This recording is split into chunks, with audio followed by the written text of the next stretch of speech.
I have this beautiful little candle, this wish flame of sorts, that I think that if we throw our wishes into it, and as long as we keep the flame lit throughout the entire show, then it'll all work out and all of our wishes will come true. Mhm. So I'll throw one in, which is I hope we say names enough to remember them. Yeah, I hope we use. Oh, fuck. Our wishes are dead. Okay, that one's not Julian. gonna happen. Okay, we won't say names.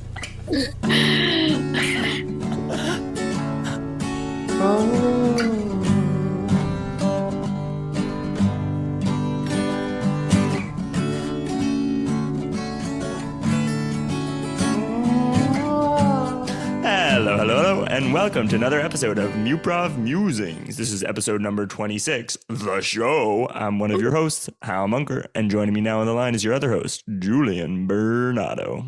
You might notice that we are speaking in such a speed that we've never spoken in before for the intro because we're going very quickly. We're going very quickly because we're not going to hog all the airtime because we have some wonderful little chumbas here with us that are our friends from the past. Our friends of the present, too, to be honest. Joining us on the podcast today is Miranda, John, and Will. John and Will you already met. Will from the Hero's Journey run and the debrief episode, and John from our Giga Story Spine episode. But Miranda, you're kind of a new kid on the block, so to speak. You want to say a word or so about yourself? Yeah, I'm the new kid on the block, and I'm here to prove myself today to all of you. And I'm joining from Zurich, Switzerland, where I also teach improv and perform with a group called Hoi Polloi. If you ever find yourself here and want to see an improv show, Yeah, that's so fun. At our returning guests, John and Will, how's it hanging? What's blinging, so to speak? What's blinging with me personally? I'm in bed, I'm in the crib, ready to play with my old friends. I'm excited. And that's all there is to it. I see some friends next to you, and I've been watching them this whole time. But can you say who you're lying in bed with? Shoot, you cut out for a second, but I think you're asking about these Pokemon over here. Yeah, I've got Torchic, Skarmory, Oddish, and Sleepy MF Pikachu. Pikachu is basically taking a nap 24/7. He doesn't care about anything. Because he knows he's him. He's just him. He's that guy. How's it blinging, John? I've been trying to get out of my comfort zone.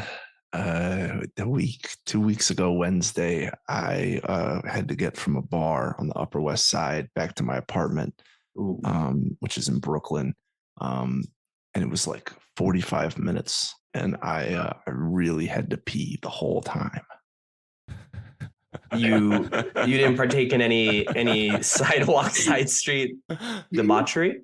Oh, he's trying to get out of his comfort zone, Julian. Yeah, I've been living clean these past few years. I'm not trying to get in bad with the NYPD. Yeah. I think that's a lesson to the viewers at home. Bring a spare bedpan wherever you go, because you never know when you're gonna have to go. Okay. We're doing a show, though, aren't we? Well, let's get started. I don't think you're going to learn anything more about improv from listening to these introductions than you knew beforehand. So the non-educational part of this podcast is over. Hopefully the rest will not be entertaining. But to start out our Shakespeare run, we sent out some text messages looking for some suggestions for the title of a Shakespeare show. And our dear friend Trey has texted in The Tailor of Malta. Tailor of Malta. Okay. So without further ado, Muprov Musings presents The Tailor of Malta. Mine hat has far too many threads upon the sides, Benvolio, and I am wondering if perhaps you could add a little flag on the top so that those who pass by see me as an intriguing fellow. Oh my, yes. Well, it can be done. Lend me your chapeau and return in a couple days' time. I give you this spare. that you might cover your head in the intermediate days. Benvolius, I ask thee, need thou a handkerchief or perhaps a scrap of mine fabric on shirt? Thou seem like quite a sick fellow today.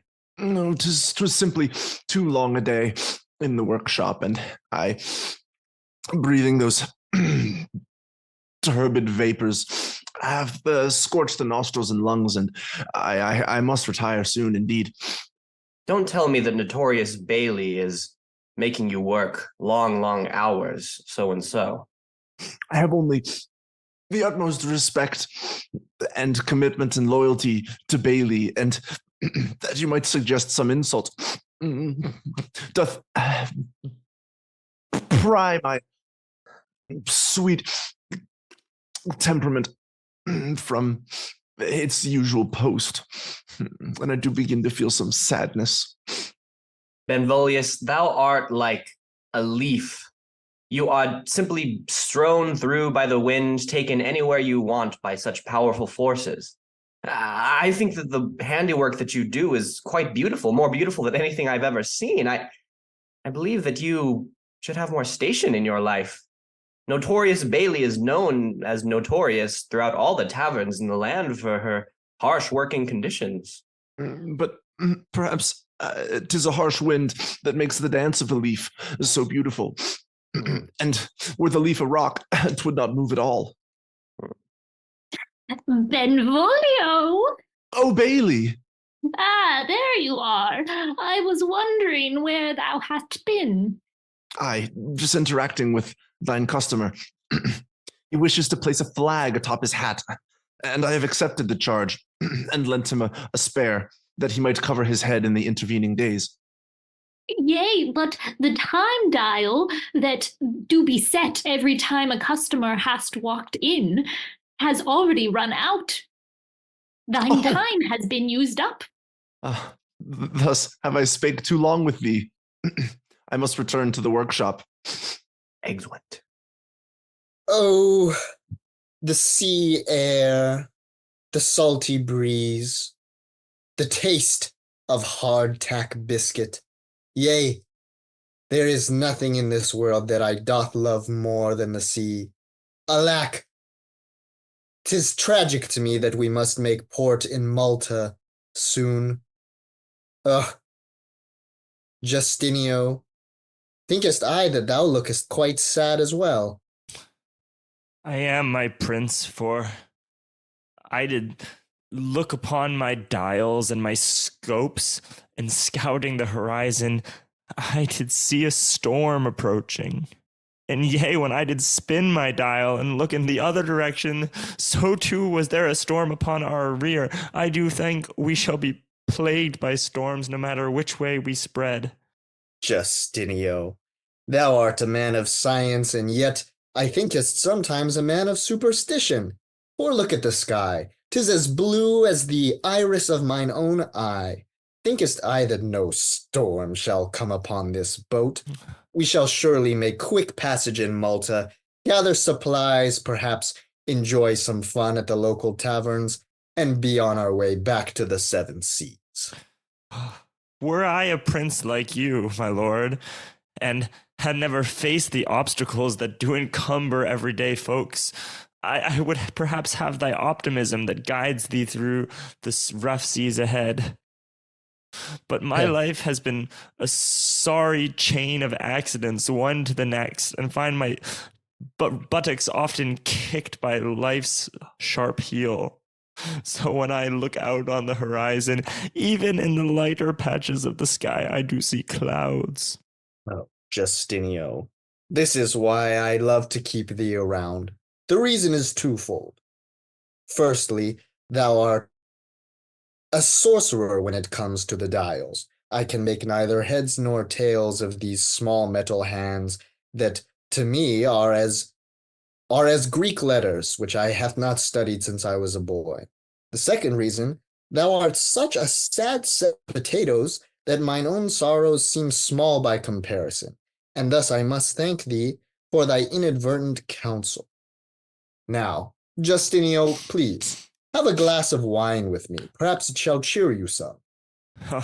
Perhaps the emptying of the bottle from that there vase into mine stomach shall only increase the emotions already held within. Thou speaks of sadness, Prince, but what sadness hast thou? Thou art young, handsome, smart, and sought after. Yea, I suppose as this wine entering mine gullet doth dull mine senses and open my heart, I can speakest frankly to thee, my friend upon this ship. Yea, thou hast spoken truly of mine good qualities, yet thou hast misstepped once, saying that I am sought after. Indeed, perhaps so, and yet I have yet to find the love of mine life. My prince, thou do be like this here ship.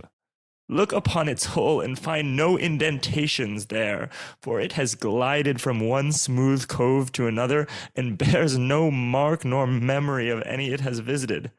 Thou needs some storm to rock thy skull, to really shake thy bones, and then shall thou find thyself tossed and turned by love. Though I do say, it may toss thee overboard, as love has tossed me so. Justinio, thou speakest so strongly. Has one cup of wine thus rocked your head so? In fact, we have been on this voyage together for 7 months now, and I have heard thou speak of thine lost love at multiple occasions, and being of princely demeanor, I have not asked thee further, for inquiry is quite common into the matters of the heart. And yet now I find myself curious about the lost love that thou no longer can hold thyself. For years I did think that love should never grace my shores, and then I was wrong, for as misery always finds me, there be no greater bringer of misery than love. 'Twas a perfect face, a perfect laugh, a perfect mind that did enter here with me, and we were to be wed. But they did travel out into the seas, so too to visit their ailing sister, and found themselves ne'er to return, smashed. My guess would be to the bottom of the sea floor. So now if the storm does take us too, I shall be reunited with my true love. Oh, Justinio, thou shouldst not be a navigator. Thou shouldst be a poet. Thine words have moved me, and truly I am sorry for thee, that thou hast lost thine true love, never to find them again. Justinio, thou hast given me many things to think about, and I thank thee. Please, have as much of my wine as thou wishest. Exit the prince. Benvolio, look around this here workshop, and tell me what doth strikest upon thine eyes. Looking around the workshop, first mine eyes are drawn to the wretched barrel of quicksilver, that which calls to me and yet repels me, whose fumes do fill my mind with crazy thoughts, thoughts that one must never bring to words, for they do buck words, that yoke of controlling thought and conveying it. Oh, words. Yea, you do just as I have taught thee, for you let go of these silly words that do come across thine mind, and you lay it down, and put instead a needle into thine hands, and cloth into the other, and you sew and tailor. And Benvolio, thou do tailor some of the most beautiful garments that I have ever seen. Yes, I see them too. The needle, the cloth, the two things that feel more comfortable. A shield, perhaps, against the pressures of the world outside of the workshop and the poisons within. Yea, Benvolio, I know that the world outside this workshop do be cruel. especially for thee, with a family that has cast you out and put you upon me, the most notorious Bailey. Oh, 'tis sad indeed, Bailey, but I can find joy, for I have you to work for and serve, Bailey.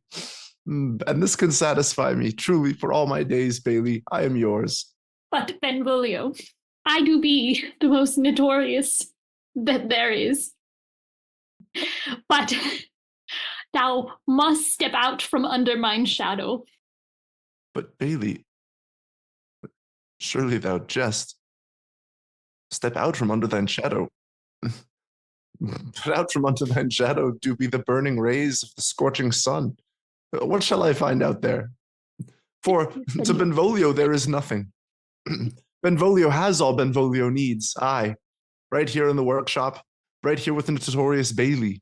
But Benvolio, the notorious Bailey, shall not always grace the floor of this workshop. I have become quite aged, and in my ascending years, my notoriety do precede me, but my bones become frail. And I fear that perhaps one day the wind shall blow through the windows of the workshop and find no notorious Bailey inside. Oh, and on that day, let there be no Benvolio inside neither. I will tend to thee, Bailey. I will stay with thee, please. Bailey. Nay, Benvolio, thou do make this all the more painful than it needest to be. No, oh, but thou art as notorious as they say. That thou wouldst cast me out? Cast me out despite mine love, despite mine loyalty and commitment. Discarded, like a torn hat. Oh, and not even having finished the work that I did start yester morn. No flag have I yet attached to this hat. And perhaps no flag ever shall I. Oh, but it shall be what I take from here. Apologies, Bailey. I rob thee. I take from thee. I take this hat and I wear it. That it might remind me of this place when I am cast away. Oh, old Bailey, old, speak not of age, for I would love thee still. Goodbye. Exit Benvolio. Oh, I do bid you, sir, in the distance, thou wearing the cap. Had I a cap like thine, I would extend it to thee. For such a cruel fate has befallen this ship that I did ride upon, and I now have no more, no, not a shilling to my name. A voice I hear, yea, very far hence. Oh, Captain, I bid thee save this wretched life of mine, for crashed against the shore I be. Oh, Be this a Captain. drunkard from the tavern, perhaps? I do hear the wails that I do often hear upon this Friday night. I shall approach. All my brethren dashed to smithereens. These rocks now hold the graying matter of their minds. Oh, my life in ruins, the treasure sunk beneath the shore. I bid thee save my wretched soul. And Ho! I look upon the beach and I see a shipwreck that doth happen. You, sole person, that be standing in the wreckage. What be thine plight? oh, my flights be too great a number, for I have spent the past 3 days and 3 nights afloat upon a plank of wood, and now hath finally been brought in by the tide. What hath been made of thine sailormen? Know I not, but I did sail upon the finest vessel of the Prince of France. Oh, Prince of France. I hath heard that he were to visit our great kingdom of Malta recently. Thine head is bleeding. Please, don this cap of mine. Oh, thank thee. Thou hast heard of the Prince of France? Aye, I have heard of princes of many lands that wish to come to Malta. I see the fashion of different countries is quite an interesting thing to me. Then thou might be from noble birth, for Thou speaks with an eloquent tongue and offers me such charity. I wish to be noble of heart, indeed. Needest thou a brew upon yonder tavern? Thou do seem parched. Yea, I shall accompany thee, though it pains my heart when there still might be living souls among the wreckage. Come hence. Oh, awakest I, the prince. Where am I?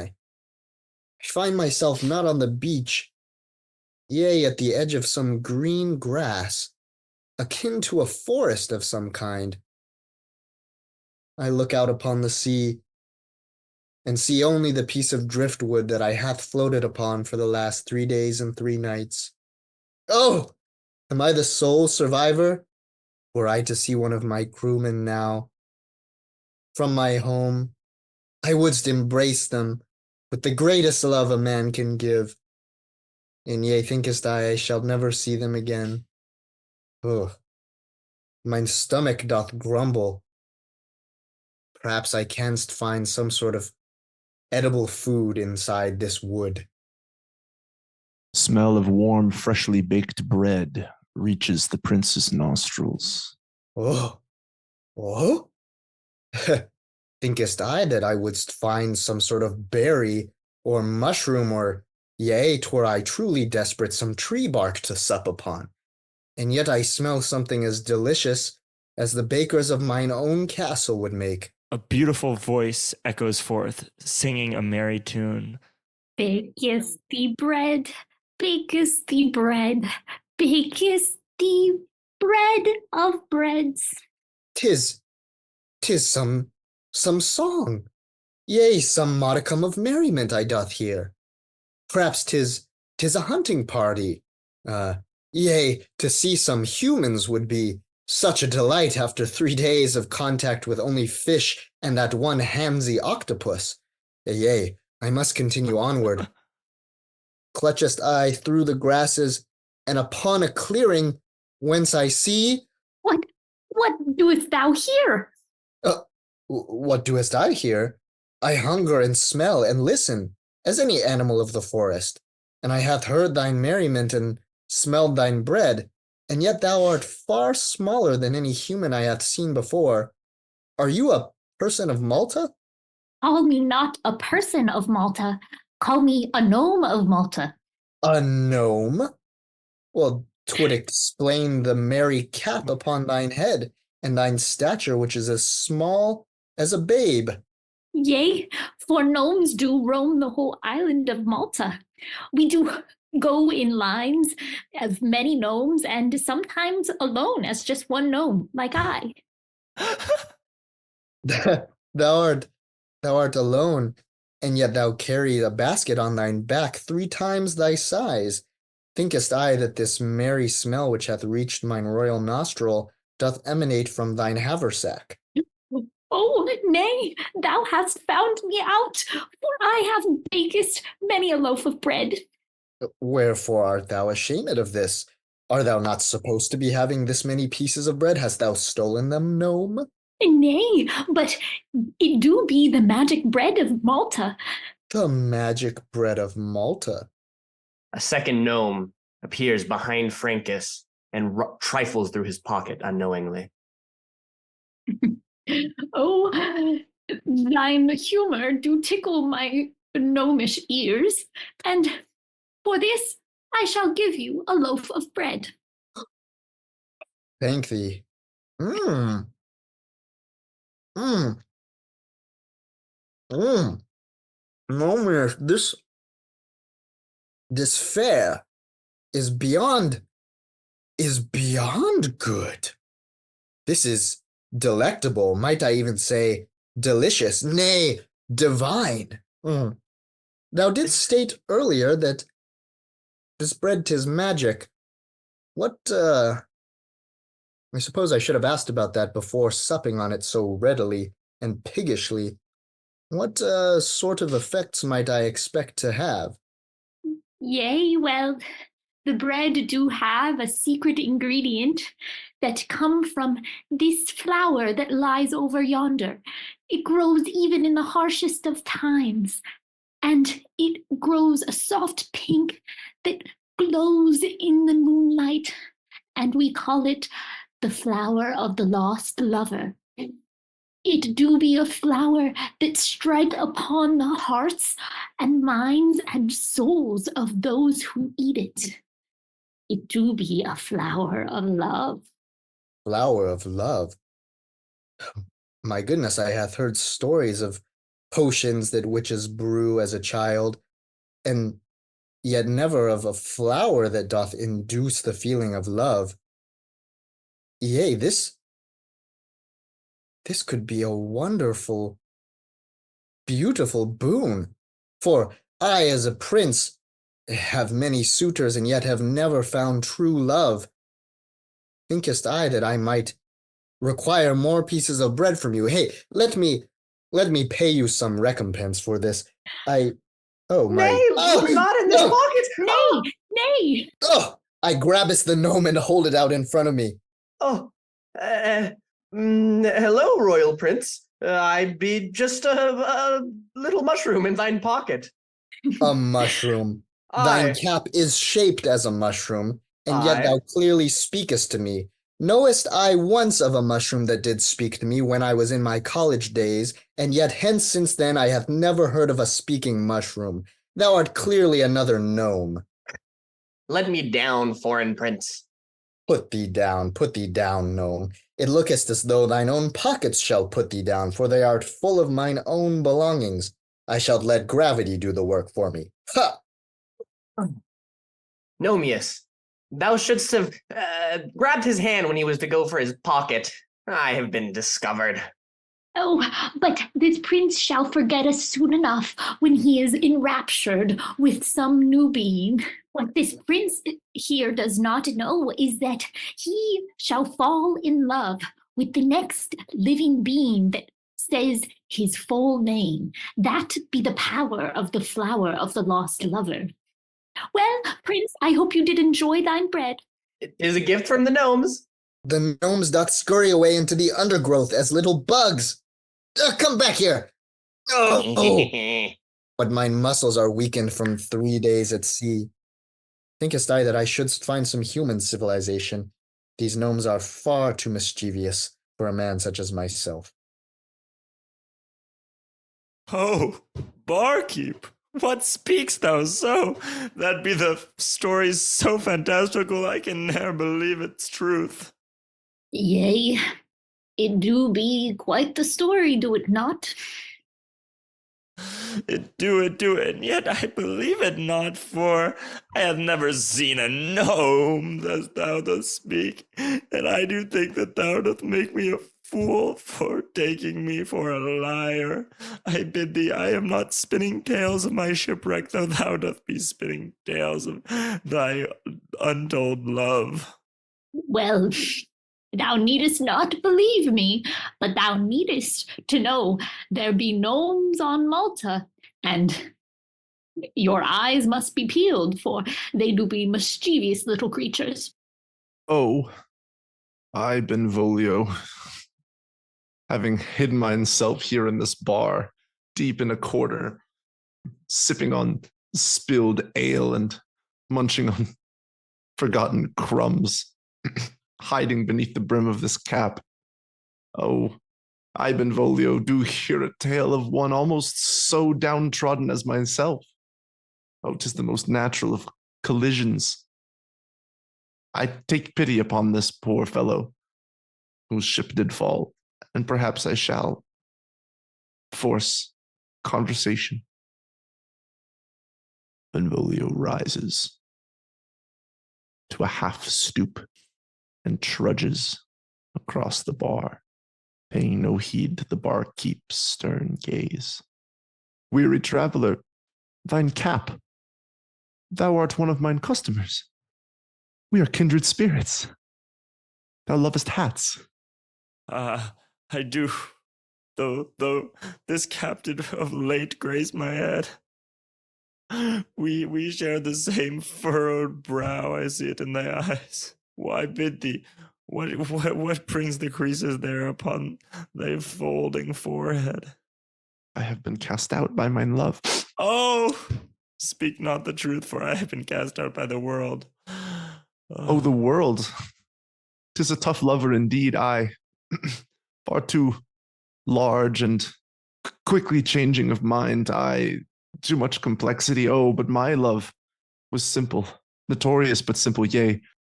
I do hear thy pain, and yet thou hast still a roof above thy head. Thou hast still bread to eat and bars to attend.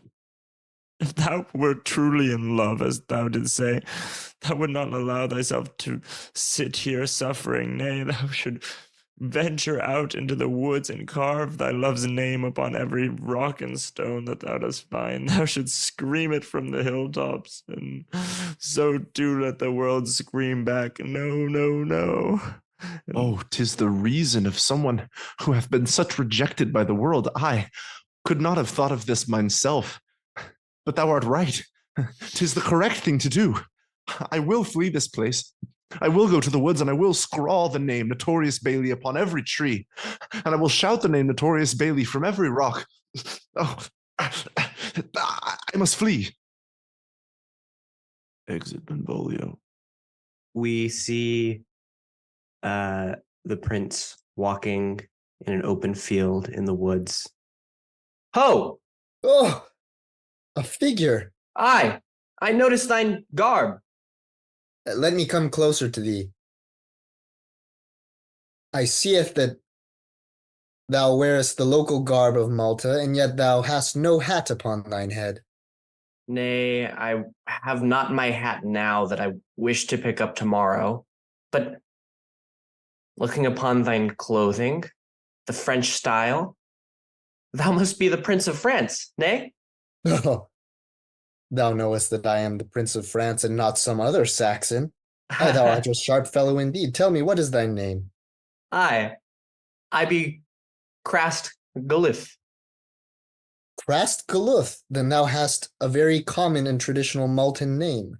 Aye, and thou needst not even speak thine own name, for I shall not let on to this young prince that I am quite fond of his fashion and his country at large, but thou art Jean-Pierre Dufresne.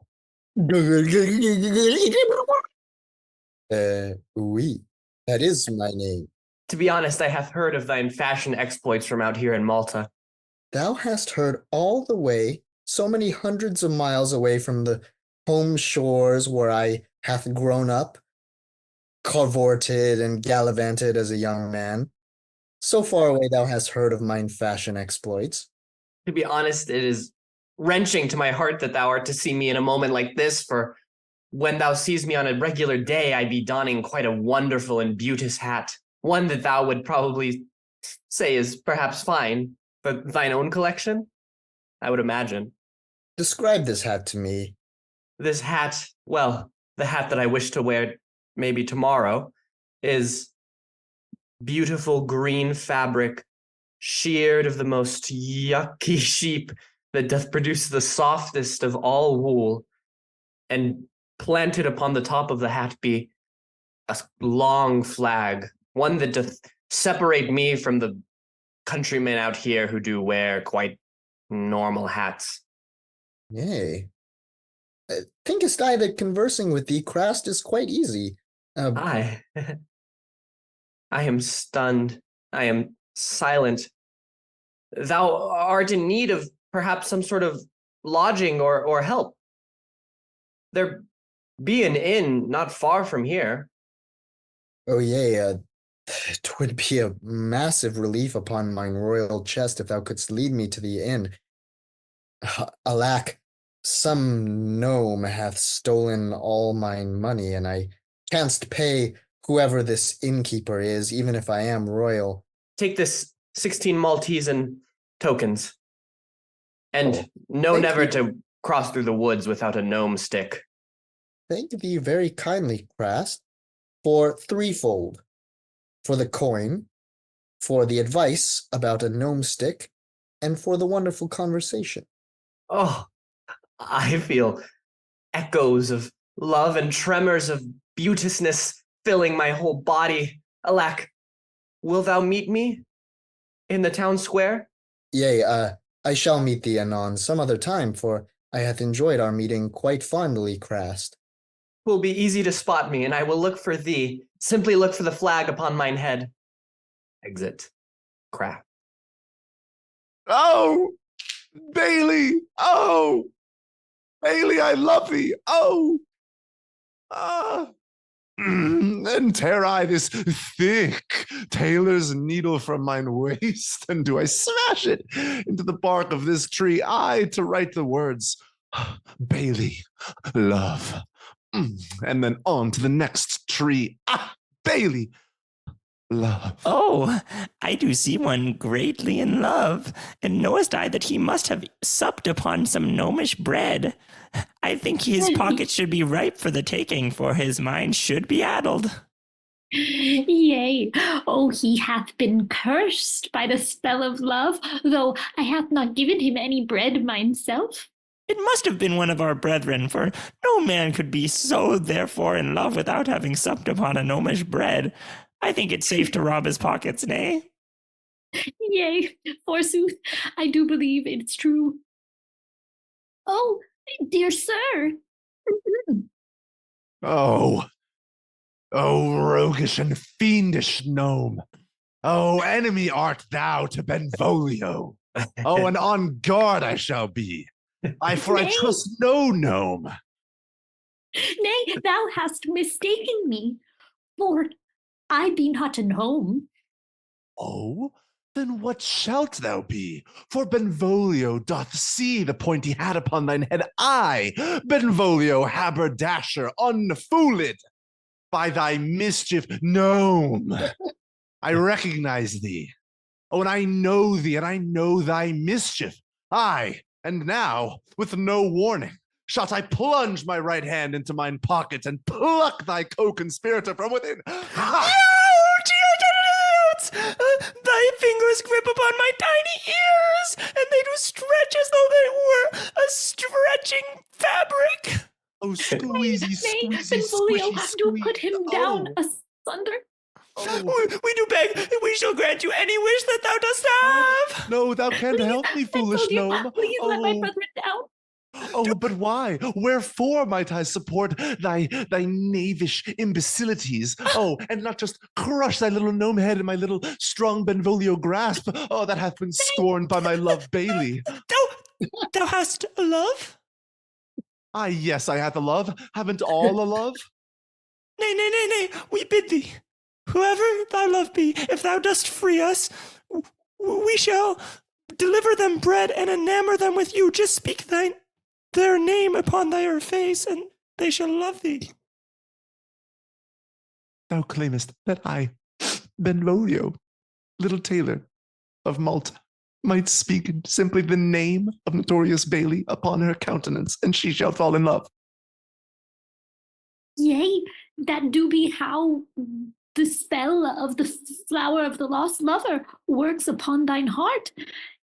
Needest just to let the name pass across your lips and travel onto the face of thine lover, and thou shalt be in love fully. Oh, but thou underestimates the scorn that Benvolio hath for the world. Aye, and with thy magic I shall get up to all kinds of terrible things, yea. Oh, each that I encounter shalt I learn their name and speak it. And thou shalt have a mess to clean up after thyself, aye. Because I, Benvolio, have lost everything, and I shall take everything from everyone. Give me thy magic, foolish gnome. If thou speakest upon each person in this town, the world shall turn upside down, and we shall not know love from confusion, from hate, and thou shalt be the cursed of all. Hey, wait, speak not, for if that were the case, then all pockets should be ripe for the picking. Yea, we shall let him go forth and speak upon the name of everyone in the town. Then give me thy bread. Stuff thine pockets with loaves of bread, and Pass it to many around the town. Bring glee and joy and love upon them all. Benvolio exits with bulging pockets in the direction of Malta. Enter the prince seeking the flagged hat of his new love. Yea, 'tis difficult to navigate through this mass of writhing flesh. Yea, thinkest I that orgies were not common in the lands of Malta, and yet the streets are filled with the fornicating subjects of this country. My goodness. Oh, what has happened here? 'Twas not this way when I was staying at the inn last night. And yea, I look above the sea of bare heads and bare backs to seek out the flag of Crast Galuth, who I hath enjoyed my conversation with quite heartily last night.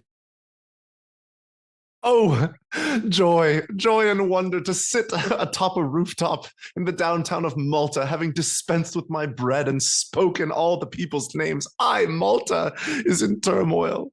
Oh, and everyone hath upon them that cursed love that makes them fornicate in the streets like animals. And I, Benvolio, above it all, the last pure lover in the land. Oh, and tonight I shall return to notorious Bailey and speak my mind. Oh, and fear hath I for the writhing masses no more, for they have not minds themselves. Ho, good sir. Oh, ho there. And what is thy name? I am the Prince of France. I'm visiting. And I, the Prince of Hats, Benvolio. 'Tis a pleasure to make thy acquaintance. Might I offer you some bread? Ah. Thank thee. I take this bread. Oh, this bread smells delicious, and yet knowest I its origin. Sir, let me warn thee, shouldst thou eat this bread, 'tis from the mischievous gnomes of the forest. Nay, I shall not partake of it, but thank thee for offering. Well, what mightst I do for thee, then? I was wondering if thou knewest a man named Crast Galuth. Aye, in a past life, he was a customer of mine, and lent he a spare hat from our store. And I do have his original hat, and I have not quite finished attaching the flag thereupon, but thou might see it upon my head. Thou perhaps can see that it is perhaps 1 in 4 days finished. Thou art the one who were to attach the flag to Crast's hat. Aye. But a haberdasher am I no more, for gone am I from my workshop, and dispelled am I from my love, notorious Bailey. But 'tis truly sad. What hast thou done to be dispelled from thine workshop? Surely thou hast embezzled some funds, or yea, slew a customer, or something of grand note to be dispelled from thy life's career. No blood did I spill, only the blood of my heart through my mouth upon my boss, Bailey. I did speak my love to her. She scorned me for it. I spake she that I must leave her shadow and go out into the world, and behold, Benvolio's world. I have come, and I have brought what I have to offer to these people, and they seem quite changed for it. Thou art the cause of this mass of writhing flesh that we doth see in the town square. Aye, 'tis my last game, before I profess my final love to Bailey, and should she reject me, I depart this world forever for the ocean. If love is unrequited, sometimes there is nothing to be done about it. That is what I have learned, at least from the aimless suitors which hath come to mine door. And yet I must say that thine life is not pointless. Thou hast given me a great tip in the direction of mine own love, and I must thank thee grandly for it.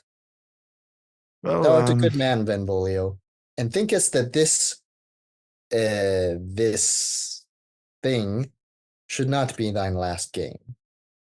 Thou art a man of good substance, and thou art worth living. Now, my nose doth be offended, as well as mine eyes, as well as mine ears, and thinkest I that I shall be on my way from the town square. Shouldst thou find Crast Galuth, thou might return his hat.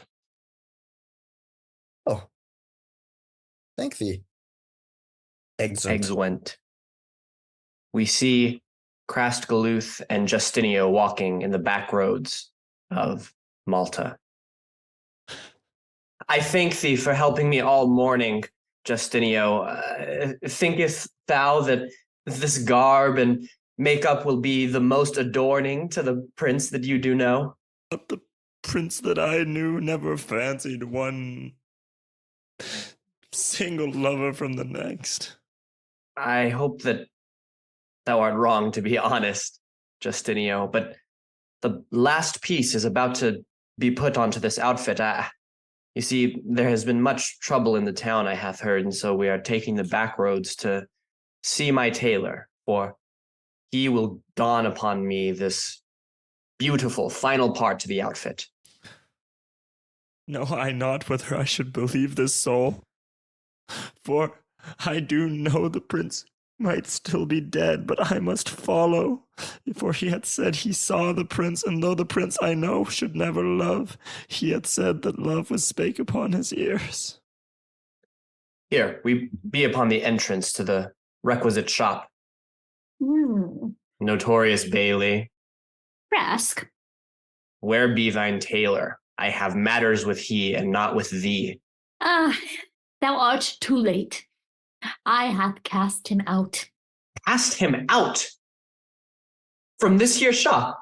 Yea, for I do be the notorious Bailey, and I have not a piece of love in mine heart left to give such a sodden tailor apprentice like him. What hath he done? Please tell me that he hath taken a brick to thine mother. Oh, please tell me that he hath freed thine horses and cut off their tails. Please tell me that he hath murdered many a babe upon this eve, for those are the only infractions that I could imagine worthy of casting aside such a beautiful and amazing tailor. Nay, his crime was one of a much greater magnitude. One that is meant to be ephemeral and slip through the fingers, to wash away so easily with age and passing time. Nay, he has tried to tie down life with the ropes of love. This be the crime of Benvolio. Thine notoriety is well known, Bailey, and it persists even in thine old age. Thine notoriety be only matched by the sorrow of mine fellow here. This is Justinio. Justinio, thou art a navigator, it be true, yea? Yea, I'd be Mark upon thine map that this location be the location of the greatest notoriety and scum upon this very earth. Nay, a dash I cannot make, for I do recognize the words that herefore be spoke. And these be the words that were spoke upon mine ear before the boat departed the shore where I did love. Thou beest Bailey? I did think thee perished upon the shore, but nay, thou simply wished not to be tied to my mast of life. Justinio, I thought that upon these shores I would find myself a place where I could live cold upon a rock, alone, without love, without you. Wherefore dost thou seek to be a rock? Since so to let the waves of love break upon thy shore, how many hearts hath broken by thee, Bailey? Look at thine slithering and sniffling and withering composure. Thine has let love tear you down. It has brought such a pathetic creature forth in you. Justinio, it is with disgust that I look upon thine visage. I must abscond myself hence from thou, Justinio. I thought that thou wouldst be a kind fellow, but thou created such notoriety as doth exist upon Bailey. Nay, I need to seek mine own pleasures and love in this life. Let two foolish little stones as yourselves rot here in this tailor shop. Exit, Calta. Bailey, I beg thee one question of thee. Wherefore dost thou so seek to bring lovers to thee, to have them work and spend their days dreaming of thee, and then to cast them out unloved? It be the legacy from Saxony, the tale that you must have heard. Oh, 'tis true, there is an old Saxon tale that does speak of one eternal creature, a foul creature who be not human flesh, but nay, doth be the smelding of 3 gnomes who stack upon themselves and lure poor lovers to their untold fate. Be that you? Thou hast seen into mine soul, and thou hast seen that it be 3 souls stacked upon one. No wonder tailoring be thy passions. Thou hast produced a litany of trench coats to guard thy face, and, or should I say thy faces. I unrobe thee thus.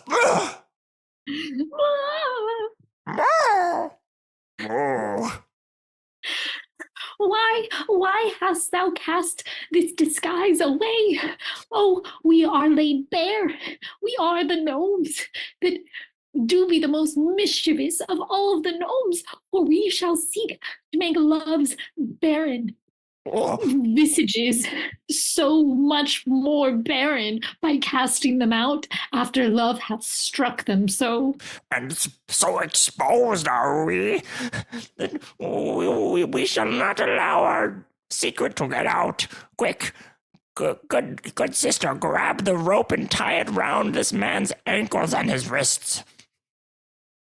We tie him thus.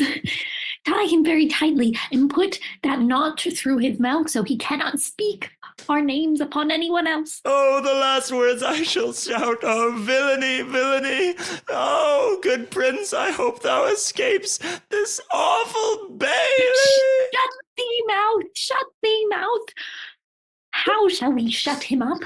Shall we put him away in the closet? In the closet, in the closet. And the gnomes drag Justinio into the closet. Rast! 'Tis thee. Jean-Pierre! Oh, I throw myself upon you. I embrace thee. Oh, Wherefore art thou crying? Oh, the notorious Bailey hath struck again. The notorious Bailey. 'Tis twice that I hath heard this name. Truly she is notorious. What has befallen thee? Thou canst speak freely. We are in these back alleys, and thinkest I that the villagers have tired out and retired to their homes? Notice mine bare head. Notice nothing upon it. Notice that it just be mine scaly and bumpy face. Thinkest I that the scales and bumps give thee character, and yet I have something to cure thine sadness. I procureth thine hat. Great gods of heaven, thou art a miracle worker, for notorious Bailey hath cast out this hat that I now do hold in my hands, for she hath casted out the great craftsman who is only able to create such creations. Be this your fashion prowess that allowed thou to procure a hat just by mine own description a day prior? Perhaps similar, and yet 'twas not me that fashioned this hat. 'Twas Benvolio, the tailor. Oh, I hath encountered him on a rooftop, and he hath given me the half-finished product. Yet thinkest I that this half-finished product is as a quarter moon, more beautiful than a full moon, which is so tacky. oh, oh, you always cheer me up and say the right things with thine wit. But spake thou of Benvolio? I imagine Benvolio to be extremely distraught after having been cast out by this notorious Bailey. Be not mistaken by her name, she be quite loved by Benvolio. I never hath understood it. It be like a fish loving the grill, but it hath surprised me dearly. He loves her so. It did sadden me to see him this way. I wish that we could find him someone else who he could love as dearly as I love thee. Oh. Oh. I hear the prince confess the love that he hath have for me. Oh, I must do the same. Prince Jean-Pierre Dulac, Prast Guluth of Malta, I doth love thee as well. Greatly. mine love for thee is as this back alley. In the background we canst hear the dying sounds of lust which doth cross mine mind, and yet my love for thee is straightforward and darkened as this alleyway, for I wish that nobody could see it except for you. As much as I wish to take thee out to the main streets where such lust doth be happening, think I that perhaps the ruckus in this city be caused by the great broken heart of Benvolio, while truly I wish to jump in thine arms and jump in bed with thee. We shall collect Benvolio, perhaps, bring him to the notorious Bailey and get this all settled? Let us collect him hence and go to the tailor shop. Aye. Eggs went.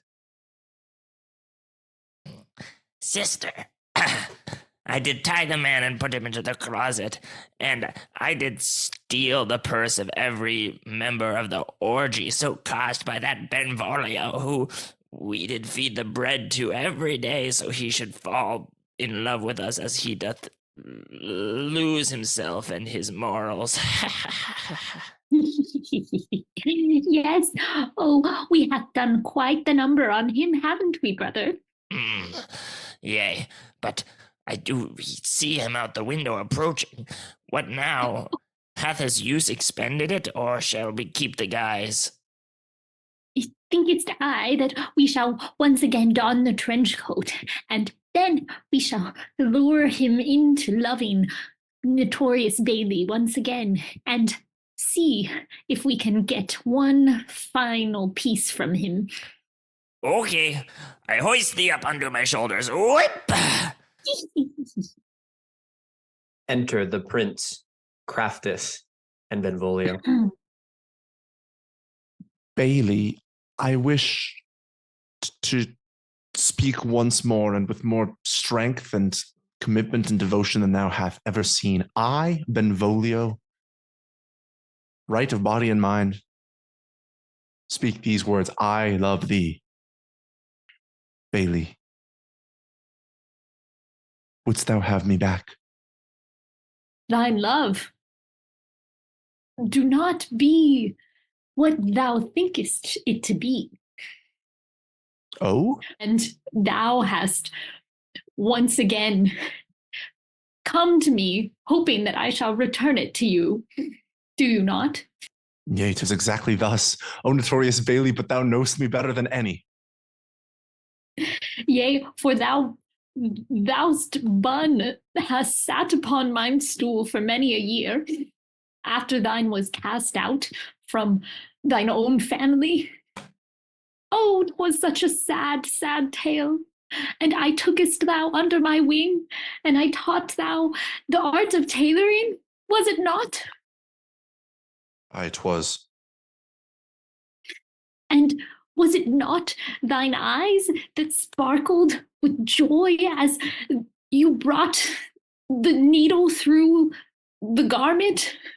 Oh, And but it were. haberdashed many a beautiful hat? Aye, notorious Bailey, thou speaks the truth. 'Tis exactly thus. Benvolio.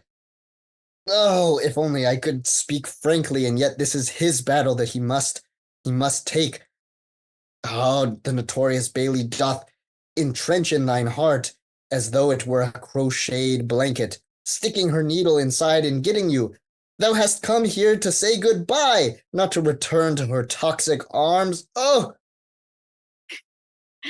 Oh, Bailey, but as mine eyes did go to the floor, abashed at thy words, I do notice small footprints. Has there been any gnomes within the shop, Bailey? Mischievous they are. Oh, and their footsteps, they do lead to the closet. Oh, did the gnomes come for the quicksilver? Benvolio Nay. sprints across the room and reaches for the door to the closet. Nay, touch it not, Benvolio. Oh, yes, there did be gnomes that snuck into the workshop, and I did throw many rocks upon them, and they were knocked out by the rocks that did hit them, and then I dragged the gnomes into thine closet that I hath locked, and that no gnome is ever felled until it is hit with a gnome stick. Open the closet, Benvolio. Benvolio reaches and tears open the closet, revealing the fallen bound form of Justinio. Oh! Justinio! What? Justinio! Notorious Bailey! Thou hast the whole man in here! Benvolio, I were not to speak it before because I thought we were to leave this place quickly, but this be the former lover of the notorious Bailey. Oh. Allow me to ungag thee, Justinio. Oh, cruelty of cruelties. Oh, this be not the Bailey that thou fearest. There be not one Bailey, nor two Baileys, but there be three Baileys. Bailey, no! I shall tear thy cloak from thy shoulders. Ah! Nay. I understood not his statement, but now I do. There be 3 gnomes. 3 gnomes. Yeah, of course there are 3 of us. Evil multiplies. Nay, we have been discovered, brother and sister. They have found us out. It matters not, for he doth love thee with all his heart, even if thou be a gnome sister. Yea, for the gnome bread do be the most powerful of all of the love potions, and we have fed it to you every day. Ah! Oh! Benvolio stoops and takes a deep whiff of the vapors coming free of the quicksilver barrel. Benvolio. Benvolio. 'Twas never the bread! Bailey, thou fed it to me every day, but I was immune. I loved thee purely. Purely. 'Twas only for you, and thou lied. Thou lied, and suspicions had I that thou might be a gnome, but never didst I wish to check. Oh. What? Thou speakest of pure love? I know it's not of what this mean. Brother, hast thou heard of pure love? My heart too be touched, and so I see to our silent sister doth also feel the affection. For were there but 3 Benvolios, I would say we should wed them all. Go! Benvolio tears his cloak asunder. Hey, how you doing over there? Oh, Benvolio. Brother, you decided that we should reveal ourselves? Ho there, brother. Little bold, aren't you? Oh, yes, 'tis true, Bailey. I too am constituted by not one body, but 3. Now I understand how thine extremely detailed mannerisms on mine hats were done throughout the years. Thou have 3 very tiny hands. 'Tis true, haberdashery is the gnomish art. We did not know that all of those years we stood side by side, that was not 3 shoulders next to one, but 3 shoulders next to 3 shoulders. Forsooth, I didst think that the 3 of us loved one human, but lo, the 3 of us loved 3 gnomes. Yea. Quite fortunate. Yes, quite so. See, I hear strewn up upon the window of this shop so as to attract those who walk by 8 of the most beautiful wedding garbs that I hath ever seen. Feel I in my heart as I hold you tightly, mine Jean-Pierre, that love fills this room, and sorry am I to thee, Justinio, that it doth not consume thee, but Oh, cruel fate! This be what always happens to Justinio. For wherever I walk, my loves do be sliced in thrain and fall for other loves. Welcome here to my life. Justinio, thou art wise beyond thine years. But fear not, thou art a young lad of only 19 years, and thinkest I that thou hast much time to find another love on one of our adventures. Then the world still, my true love, the world, will cast more slices into my cheek, and I shall bear the brunt. Perhaps the globe that we do walk upon be not a globe, but 1 billion tiny gnomes, each bidding me to love them so. And when the particles of my body be dispersed with death, each one shall find a gnomish soil to rest upon. I feel for thee, Justinio. I truly do. And I promise that I will be in your life as I am to marry the prince, hopefully, but perhaps thou shalt do a good old-fashioned ship wedding right here in the tailor shop, for while, yea, it do be a building that hath stood still, I do feel that just in this shop alone we hath traveled many and many nautical miles, at thousands knots hence. Yea, Justinio, ever since thou were a child, thou hast always sniffled about love and other such things, but I knowest thine can also speak the most beautiful words upon a ceremony like this. Fine, I shall wed my former love to these here gnomes. Oh, if you four people on this side to take the four on this side to be thy lovely wedded partners. Yeah. And Yeah. carest not that the world be a cruel place full of deception and art and orgies and ruffians. Then I bid thee well, for expect not from life order and calmness, but a storm on all sides. Amen. Amen. Amen. Amen. Amen. Amen. And that's That's our our show. show. Yeah. You have been watching Muprov Musings, but the little cogs in that machine are How? Julian. Miranda. John. And Will.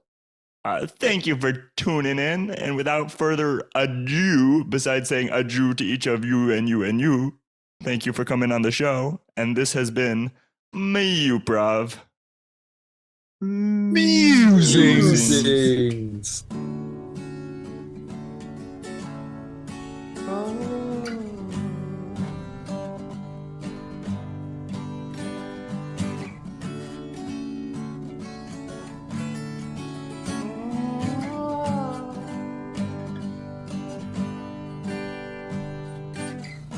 See me now, like you did back then.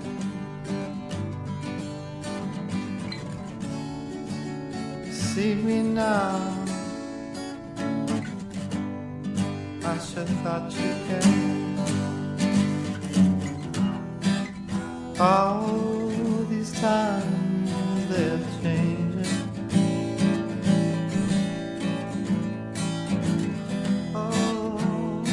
And my mind is rearranging. Can't you see me now? Like you always did. Can't you see me now? I just wanna be with you. When the times they seem so crazy, Can't you see me now? Can't you see me now? See me now. Can't you see me now?